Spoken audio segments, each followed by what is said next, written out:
Hello' friends, আজি আপোনালোকৰ বাবে লৈ আহিছোঁ এটা ঘৰতে তৈয়াৰী চকলেট কেক ৰেচিপি। ইয়াৰ বাবে মই লৈছোঁ 1 কাপ ময়দা, 4 ভাগৰ 1 অংশ কোকো পাউডাৰ, হাফ কাপ গাখীৰ, 2টা এগ, 1 কাপ পাউডাৰ চুগাৰ, চেনিখিনি মই পিচি লৈছোঁ মিক্সিত, আধা কাপ ৰিফাইন অইল, 2 চামুচ কফি পাউডাৰ, 1 চামুচ বেকিং পাউডাৰ, আধা চামুচ বেকিং সোডা আৰু ভেনিলা এছেঞ্চ। প্ৰথমে ডিম 2টা ভাঙি লৈছোঁ। ভাঙি লোৱাৰ পিছত এইধৰণেৰে ভালদৰে মিহলি কৰি দিব লাগিব। আৰু এতিয়া মই চেনিখিনি দি দিছোঁ। চেনিখিনি পিচি ল'লে ভাল হয়।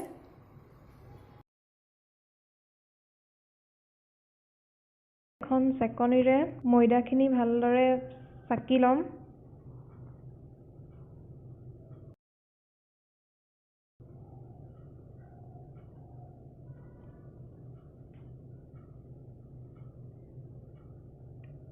এনেধৰণেৰে চেকি দিলে ভাল হয়। আৰু ঠিক সেই ধৰণেৰে মই কোকো পাউডাৰখিনিও চাকি ল'ম।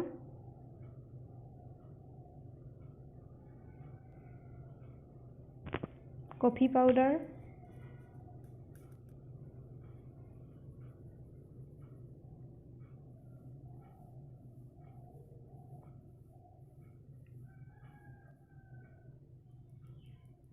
বেকিং সোডা, বেকিং পাউডাৰ এইধৰণে চেকি দিলে ভাল হয়, তেতিয়া গোটা অংশবোৰ যাব নোৱাৰে আমাৰ। আৰু দিয়াৰ পিছত এই ধৰণেৰে মই লৰাই দিম। ভালদৰে মিশ্ৰণখিনি মিহলি কৰি দিম। আৰু এতিয়া মই 1 চামুচ ভেনিলা এছেঞ্চ দিছোঁ। ভেনিলা এছেঞ্চ যদি নাই নিদিলেও কথা নাই। ৰিফাইন অইল দি পেলাই পুনৰ ভালদৰে মিশ্ৰণখিনি মিহলি কৰি দিম। গাখীৰখিনিও দি দিম।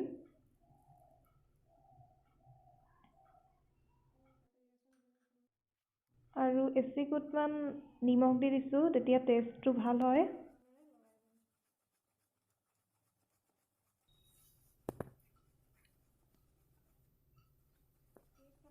এই ধৰণেৰে ভালদৰে প্ৰায় 10 মিনিটমান সময় মই ইনগ্ৰিডিয়েণ্টছখিনি ভালদৰে মিহলি কৰি লৈছিলোঁ।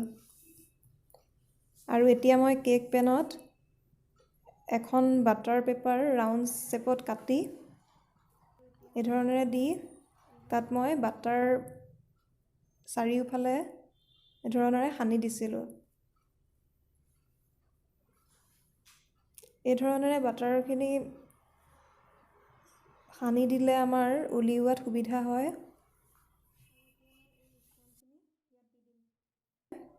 মিশ্ৰণখিনি দি দিম।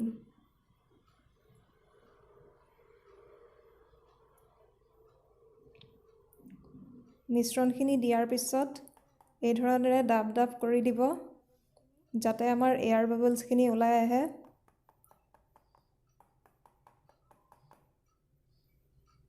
আৰু এতিয়া মই 5 মিনিটমান আগতে এটা কুকাৰত এই ধৰণেৰে নিমখ দি পেলাই আৰু কুকাৰৰ চিটি আৰু ৰাবাৰডাল এৰুৱাই দি থৈ দিছিলোঁ। আৰু এতিয়া মই এডাল ষ্টেণ্ড তাতে দি দিম। আপোনালোকে ষ্টেণ্ডৰ সলনি প্লেটো ব্যৱহাৰ কৰিব পাৰে। আৰু এতিয়া মই খুব সাৱধানেৰে কেক পেনটো ভিতৰত বহাই দিম, যিহেতুকে কুকাৰটো গৰম হৈ থাকে।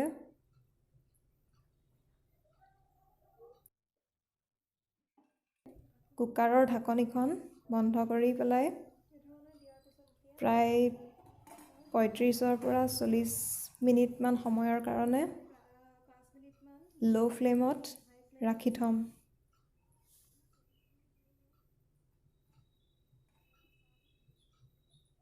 এতিয়া এয়া 40 মিনিটমানৰ পাছত মই এই ধৰণেৰে এখন ছুৰীৰ সহায়ত চেক কৰি চাইছোঁ চুৰিখন ধুনীয়াকৈ ক্লিন হৈ ওলাই আহিছে আৰু ক্লিন হৈ আহিলে গম পাব যে আমাৰ কেক ৰেডি হৈ গৈছে। এখন চুৰিৰ সহায়ত কাষটো এই ধৰণেৰে কৰি লৈছোঁ, তেতিয়া আমাৰ উলিয়াবলৈ সুবিধা হয়। আৰু এয়া আমাৰ চকলেট কেক ৰেডি হৈ গ'ল আৰু মই বাটাৰ পেপাৰটো এৰুৱাই দিছোঁ। আপোনালোকেও এই ধৰণেৰে ঘৰতে বনাবচোন। কেকটো খুবেই সুন্দৰ হৈছিলে, কোমল হৈছিলে, স্পঞ্জি হৈছিলে। এইদৰে আপোনালোকে চকলেট কেক ঘৰতে অ'ভেন নোহোৱাকৈ কুকাৰত বনাই চাবচোন। কেকটো বেকাৰীত পোৱা কেকৰ দৰেই খুবেই সোৱাদযুক্ত হয়। আৰু মোৰ ভিডিঅ'বোৰ যদি ভাল লাগে প্লিজ লাইক, ছাবস্ক্ৰাইব আৰু লগতে শ্বেয়াৰ কৰিব। চোৱাৰ বাবে অশেষ অশেষ ধন্যবাদ।